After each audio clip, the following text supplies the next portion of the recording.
नमस्कार, म प्रेम खड्का। आज यहाँहरु समक्ष म यस्तो एउटा दिव्य धामको प्रचार प्रसार वा जानकारी गराउन जाँदैछु।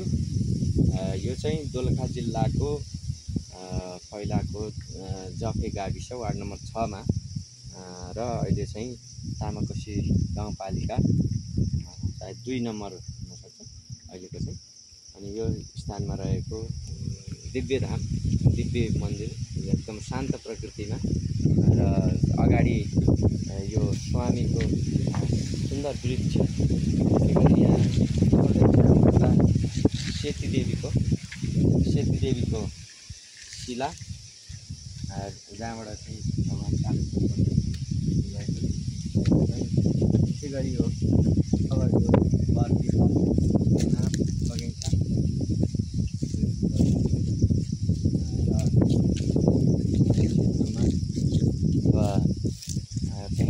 स्वयं कालेश्वर भगवानको प्रत्यक्ष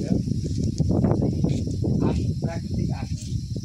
भगवानलाई हामीले एउटा विभिन्न किसिमको आसन बनाउँछौँ भने यो चाहिँ प्राकृतिक आसन। हेर्नुहोस्, एकदमै सोफाको सेपमा, सोफा जस्तो आसन छ नि त्यस्तै सेपमा यहाँ प्रत्यक्ष बाबा शिवजी भोलेनाथले चाहिँ यहाँ आएर ध्यान गर्ने सिंहासन उहाँको प्रत्यक्ष। र यो ठुलो एउटा चट्टान मै अब भगवान शिवजीको मन्दिर चाहिँ यहाँ बनेको छ। त्यो मन्दिर चाहिँ स्वयं भगवानकै यो शिलाभित्र नै यो मन्दिर बनेको छ, यति भव्य शिला। अनि यो चाहिँ अब म लगायत हाम्रा शुभचिन्तकहरूको प्रयासबाट चाहिँ यो मन्दिर निर्माण गरेको। अनि यहाँ चाहिँ स्वयं कालेश्वर भगवान प्रत्यक्ष हुनुहुन्छ। प्रत्यक्ष कालेश्वर भगवानको दिव्य शिवलिङ्ग महाकालेश्वर एकदमै शक्तिशाली। भगवानको मा आएर कोही पनि खाली हात जाँदैन। जति पनि मान्छेहरूले यहाँ आएर चाहिँ फलहरू मागेका छन् त्यो फलहरू चाहिँ प्राप्त भएको छ सबैलाई।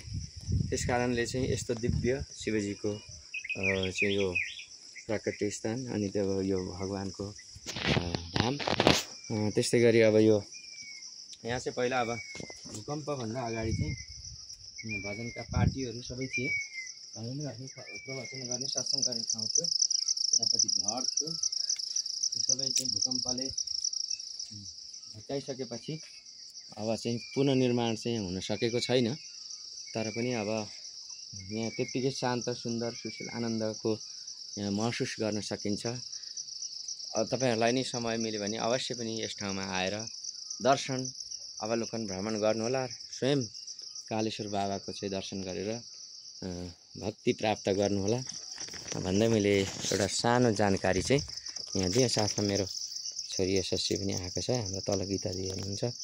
र यो दिव्य धाम छ, एकदम आनन्दको प्राकृतिक सट्टाले भरिपूर्ण ठाउँ छ। यहाँ जो कोही पनि आएर दर्शन गरेर पुण्य लाभ गर्न सक्नुहुन्छ। पवित्र दिव्य यो मन्दिर पुरै नै यो ठुलोमा यो चट्टानमा जहाँ चाहिँ त्यो शिवजीको अहिले तपाईहरुलाई मैले देखाएँ बाबा भोले कालेश्वर भगवानको यसै यो प्राकृतिक चाहिँ आसनलाई हेर्नुहोस् त, शिवजीको प्रत्यक्ष आसन भयो।